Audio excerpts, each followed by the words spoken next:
Love is a science fiction film about a man who gets left on the International Space Station for 7 years. Sort of a metaphorical, esoteric exploration of communication and what it's like if we lose contact with other people for a long time. Angels and Airways, which is a sort of alternative rock band, found me after liking some of the style of work that I do, and they wanted to make a movie that sort of explored some of their songs thematically.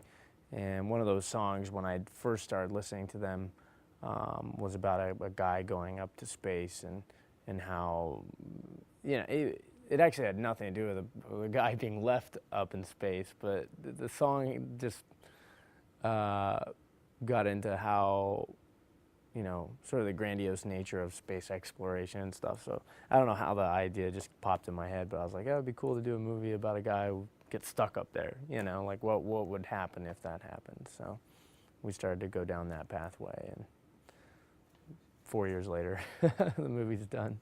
They found me. I had done a Red Hot Chili Peppers YouTube video contest, and they just liked the music video I made. The music video didn't win in the contest or anything like that, but they just really liked that particular one. So Tom DeLong called me up and he's like, I just really like your stuff. Come meet and let's talk about stuff. So at the start, I don't think we were planning on making a movie per se. We were just sort of planning on making these little music videos that might trail together, and that turned into something a lot bigger. For being my first film, like, yeah, sci-fi is definitely,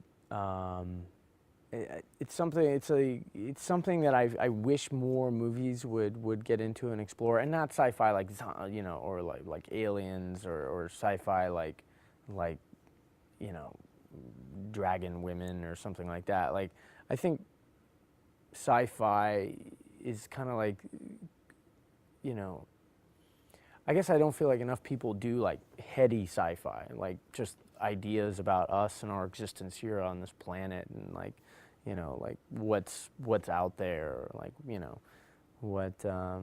there's a lot of big ideas, I think, about us as a culture, about us as humans, and being here on, you know, spaceship Earth, if you will, or Earth as a whole, and exploring ideas that Carl Sagan and all these other great sort of minds thought about. Like, I don't really feel like there's a lot of movies that tackle stuff like that. Maybe Contact, you know, or I don't know. I just think sci-fi is a huge, huge window that a lot of films nowadays sort of only look at. Like, when you think of sci-fi, you think of like bats or something from, you know, Planet Xeron or something. And I wish more people did sci-fi that explored stuff about, you know, just us as humans, and like just being here on this planet, and like what that means, you know, like what's the point of life? You know, there's so many big things that sci-fi could tackle that I don't think people really do. So hopefully, you know, hopefully I'll make a lot more films, and some of those things I get to explore. So.